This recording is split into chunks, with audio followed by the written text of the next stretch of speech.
from the top of our heads to the soles of our feet, and everything in between belongs to you. And Father, we just thank you.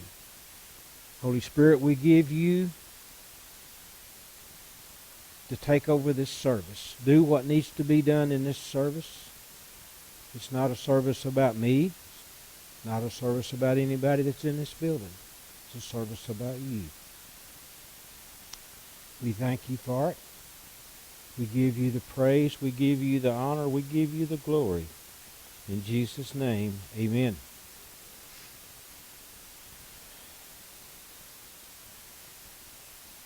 When Kelly started talking this morning in Sunday school again, she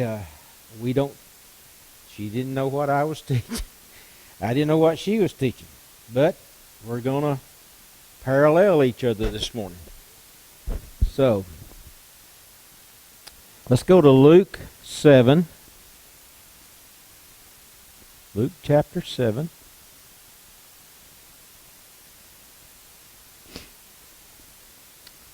We're going to start in verse 2.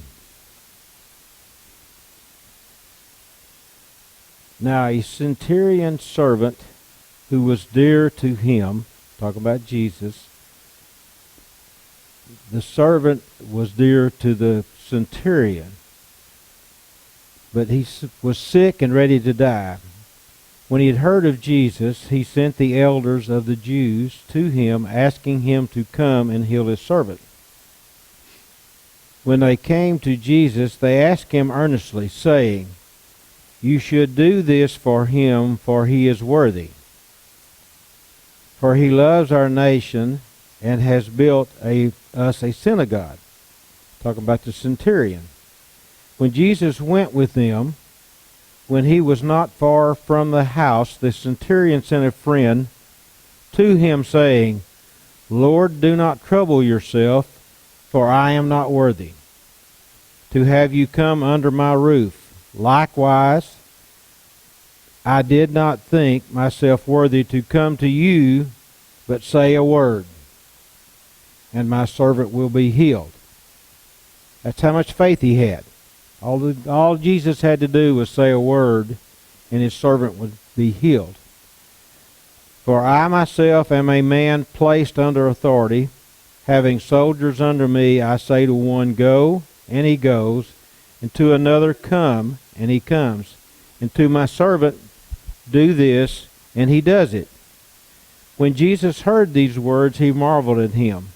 He turned and said to the people who followed him, "I tell you, I have not found such great faith, even in Israel." Then those who were sent, returning to the house, found that the servant well who had been sick. So all Jesus had to do was speak a word. All the centurion and the people had to do was believe. That's where we got to get our faith. We have got to get our faith to the point to where when we hear about healing, when we hear what God is trying to get to us, I've always heard you go to your closet, get quiet. You can get quiet anywhere you want, anywhere you're at. The idea is to get quiet and listen. We want to try to talk, and we are the ones that want to try to ask God to do things for us when he's trying to tell us, shut up, listen for a while, understand what I'm saying to you. We have things that we have to do. The words of our mouth, I'll get to that in a minute. I've got a verse and stuff for that. But the words of our mouth are so important. What you say, how you say it, is just like the song we were talking about a while ago. You know, these writers write these songs, and the lyrics sounds good, but they're not scriptural. And when you listen to the song, you think, boy, that's a good song. But what they're saying is not good. It's not good for you. It's not good for anything other than music, other than to be heard. Let's go to Luke 7, chapter 7, verse 11. You're right there, so just go right on down. The following day, this is after the centurion, he went into a city called Nain, and many of his disciples and a large crowd went with him. When he came near the gate of the city, a man who had died was being carried out, the only son of his mother, and she was a widow. And a large crowd from the city was with her. When the Lord saw her, he had compassion on her, and said to her, "Do not weep." Now you know that this lady's carrying her son to be buried. She is very upset. And Jesus walks up to her and says, "Do not weep." So you know that she's thinking, what in the world do you mean, don't be upset? Then he came and touched the coffin, and those who carried it stood still. And he said, "Young man, I say to you, arise." He who is dead sat up and began to speak, and he gave him to his mother. So you know there was a commotion going on whenever that happened. The other day we were watching Victory Channel, and it's the guy that was on there. His name was Jerry. I didn't catch his first name. I didn't catch all of what he started out when he first started. But as he was teaching, he was talking to the college kids that are at Kenneth Copeland's college, that goes there to the college.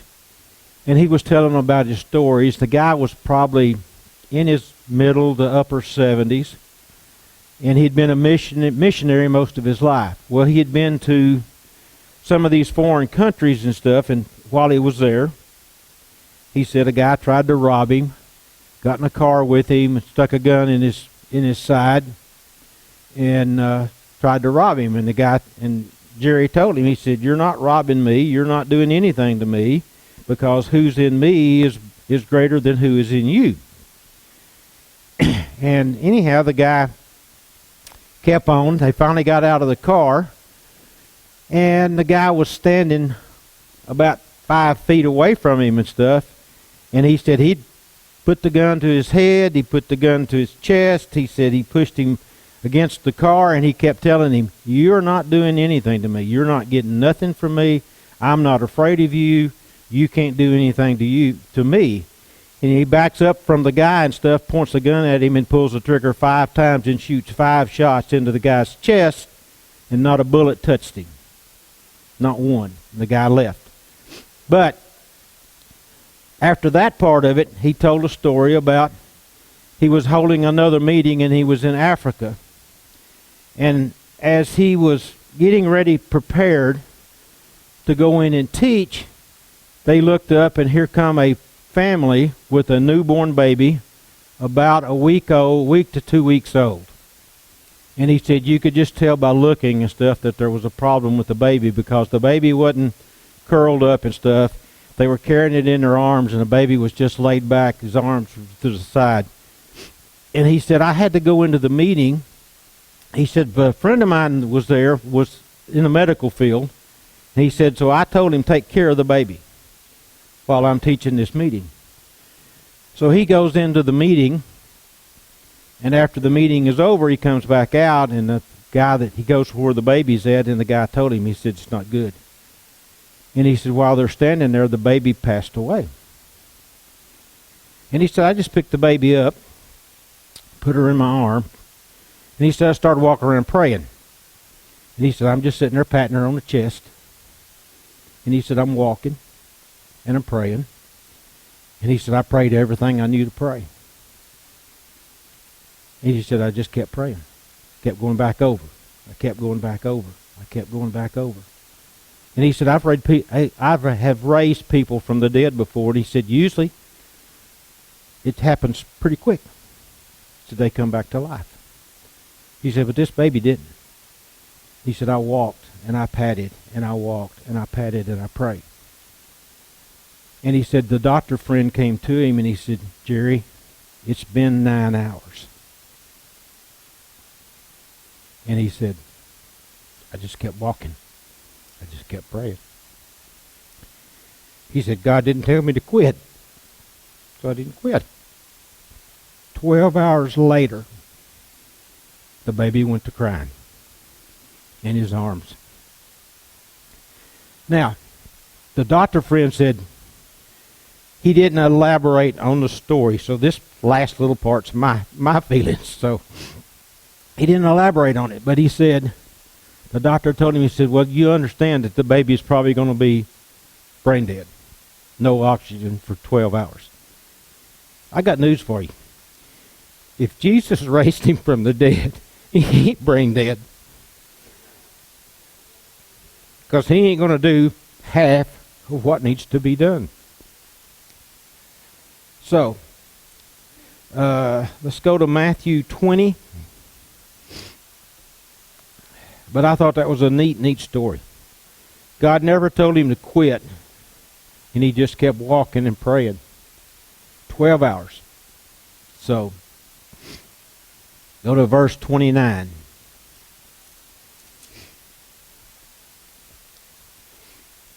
As they departed from Jericho, a large crowd followed him. There 2 blind men sitting by the road, when they heard that Jesus was passing by, cried out, Have mercy on us, O Lord, Son of David. The crowd rebuked them that they should be silent, but they cried out even more, Have mercy on us, O Lord, Son of David. Jesus stood still and called them, saying, What do you want me to do for you? They said to him, Lord, let our eyes be opened. So Jesus had compassion on them and touched their eyes. Immediately their eyes received sight, and they followed him. Go back to verse 33, where it says, They said to him, Lord, let our eyes be opened. Now these men were on the side of the road, and they didn't get quiet. To be a matter of fact, the more they told them to be quiet, the louder they got. And they got Jesus' attention. So I think sometimes that's what we do. We get quiet when we should get loud. We get quiet. We think, okay, nothing's happened, so I just need to get quiet. It's not going to happen. We're giving up. I didn't tell you at the first. The message is called Don't Give Up. That's what I named it. Don't give up. It says never give up. Don't ask God to heal you. Jesus paid for your healing, taking the stripes on his back and going to the cross. Don't deny the symptoms. You can't deny that you're sick or you're hurting or any of that. You don't deny it. Just deny that the symptoms don't have the right to live in your body. So, somebody can look at you, you're coughing and hacking and everything else, and you're sitting there and, I'm not sick, I'm not sick. Well, it's pretty obvious that you're sick. So don't deny that you're sick, but deny that it cannot continue to live in your body. So, go to Proverbs 18.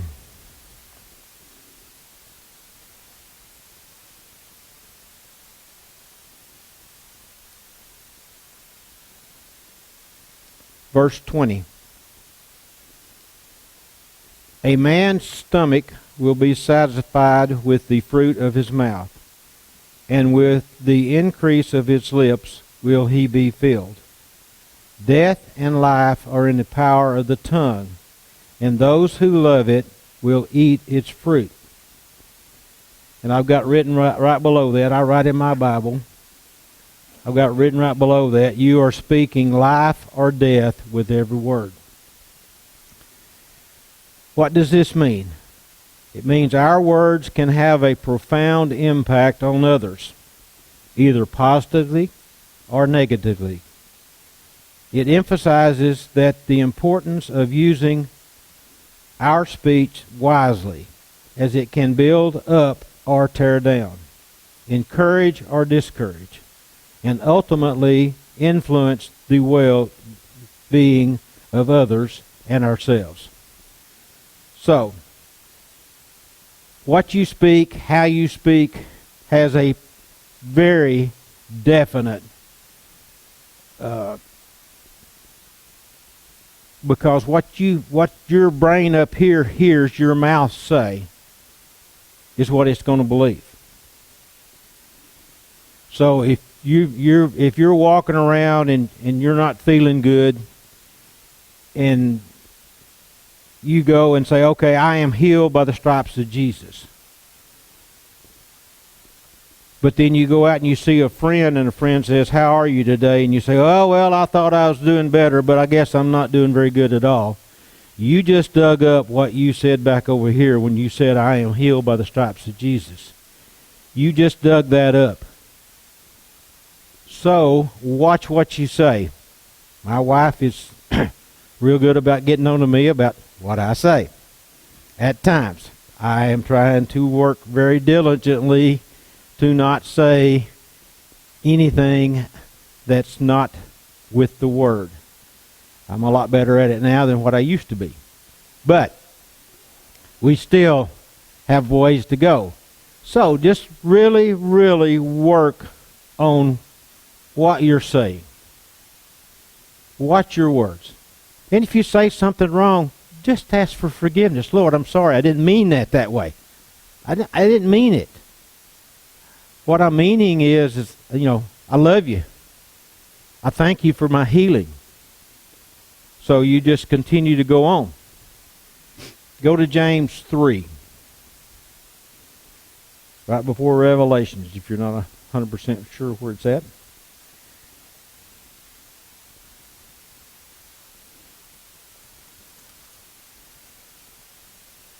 James 3:3.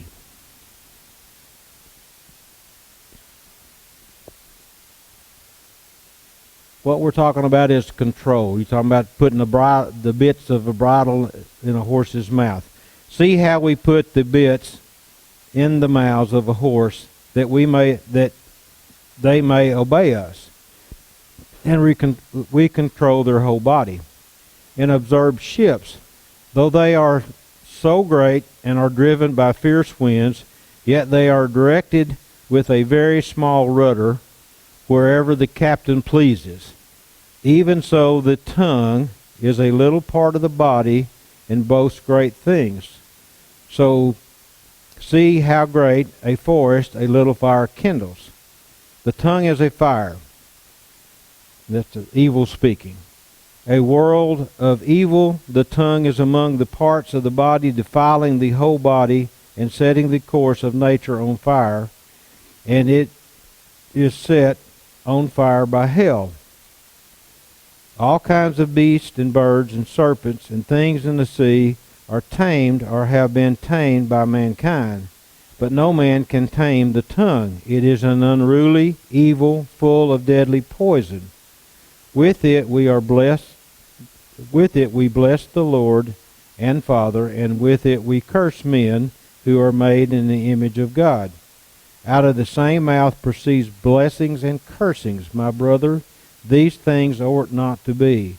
Does a spring yield at the same opening sweet and bitter water? So, what it's saying is don't mix your words.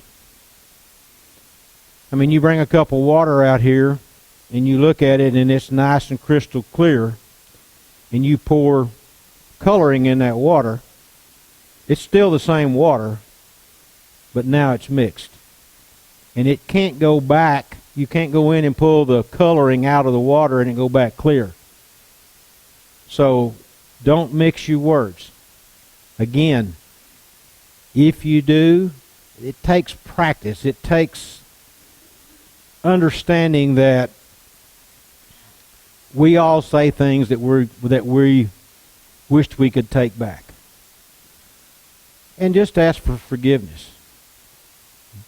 You know, there was one perfect. We're not perfect, so we're going to make mistakes. So like I said, just whenever you say something that you really didn't mean, just ask the Lord to forgive you. Say, Father, I didn't mean to say that. I didn't mean it that way. Let's go to Psalms. Psalms 56.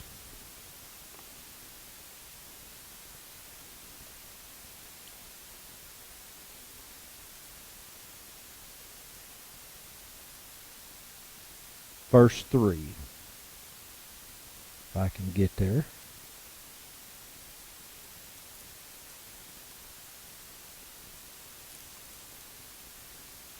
Psalms 56, verse 3.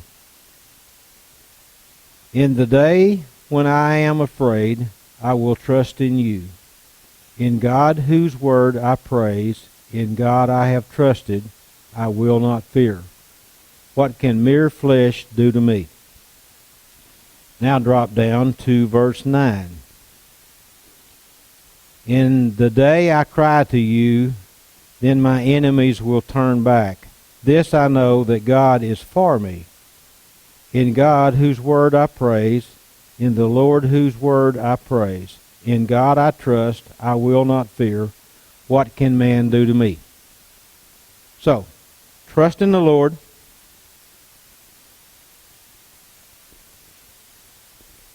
Trust in Him. Trust that when you pray, put your words together correctly.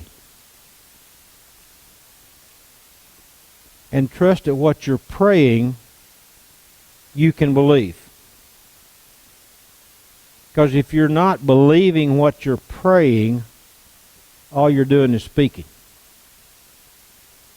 You got to trust what you yourself believe.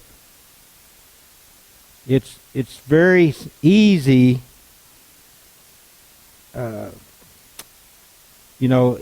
in the Bible, I don't know exactly where it's at, but it talks about the Jews and their vain repetition. They go and pray against the wall, and they continue to repeat and repeat and repeat and repeat and repeat. Well, you don't have to repeat your prayer if you believe whenever you prayed it, what you're saying. If you believe that, then you don't have to go back and continue to completely repeat it all the time. Now, I'm not saying you can't go in and pray a same prayer you've prayed before, just like this Jerry guy was talking about with the baby. He said, when you're praying for 9, 10, 11, 12 hours in a row, you run out of words. You run out of things to say. But he just continued to pray. I'm sure he didn't say the exact same thing all the time, but he said something similar. But when he was walking and praying and patting his child and stuff like that, like he said, God never told him to quit. He said, if God had said quit, I'd have quit. But I never felt like I was supposed to quit, so I just continued to walk and pray. He said 12 hours later, he said it didn't seem like 12 hours to me, but it was 12 hours that he walked with the child. So, go to Romans 8:31. Romans chapter 8, verse 31.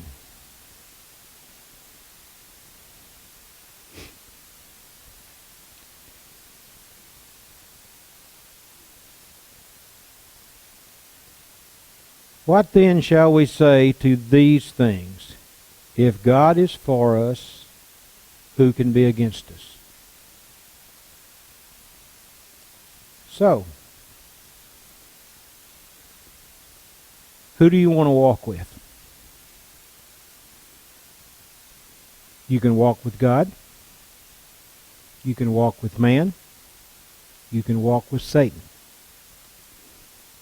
That's your choice. Sometimes I wish God hadn't given us a choice, because sometimes we don't make the correct choices. Sometimes I wished He'd have put it so plain, and He did. He did put it plain. But we try to go around that. You know, there's a fence out here that you can get on. You can straddle that fence all day long. One side's God's, one side's the devil. And you can straddle that fence. But if you are not on God's side, guess where you're at? You're on Satan's side. There's not all these different things out there. So you're either one with God or you're against God. And that's a pretty hard statement. Because you think, well, I don't want to be against God. I don't want to be against God. But how many times do you find yourself on the opposite side, not really meaning to be over there, but you're there? And believe me, I'm preaching this to me just as much as I'm talking to anybody out here. So, if you find yourself in a fight, medically, financially, whatever, if it's a medical fight, then do what the doctors have asked you to do as best you can. But understand one thing. They're a doctor. They're a human. And they don't have all the answers. That's why they call it a practice. But know that Jesus is your healer.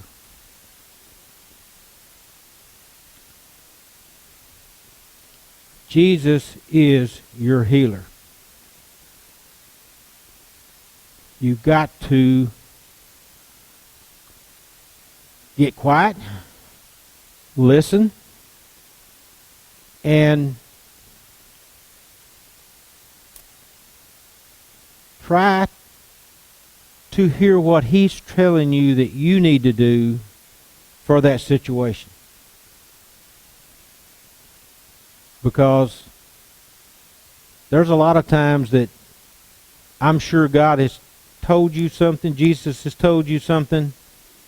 I know He has me a lot of times that I didn't listen. And guess what? Things didn't go well. Financial, same way.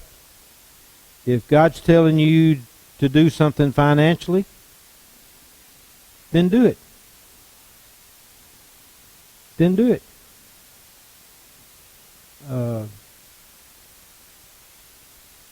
Me and Kelly have been very blessed over the years. We're trying to get to the point of retirement. Let's put it this way. I say retirement, but let's just say it where we don't have to go to a job every day. I don't think we're ever going to retire as far as retirement goes. So we have purchased a couple of houses, got some rental property, and we have been blessed enough to be able to pay cash for those houses and not put ourselves in a financial strap. So we want to do some things for ourselves whenever we retire, but we don't want to just retire and do nothing. We want to be able to go. We want to be able to, there's ministries we'd like to go see. Places we'd like to go to. There's a guy out of Florida. His name's Billy Burke. A lot of you know who he is. He is a healing minister. And I'm telling you, if you can go to one of his meetings, it is phenomenal. Phenomenal what this man has done. So we want to support some people. We send some money to different places, different ones, and we want to be able to do that. And if we're retired right now, we might not be able to do as much as what we've done in the past. So right now we can continue to work. Continue to work for our kids. You know, we got kids that needs money. Hey, be glad to help them if we can. I'm not going to give it to them and just say go blow it. But if they need money and need financial help, we want to be there for them. So, Dottie Osteen, and everybody knows John. John was the dad. So, Dottie Osteen said John's favorite saying was, make your words sweet because you don't know how many of those words you will have to eat later. So, that's where I'm going to leave it with you today. If anybody needs anything, we're up here. So,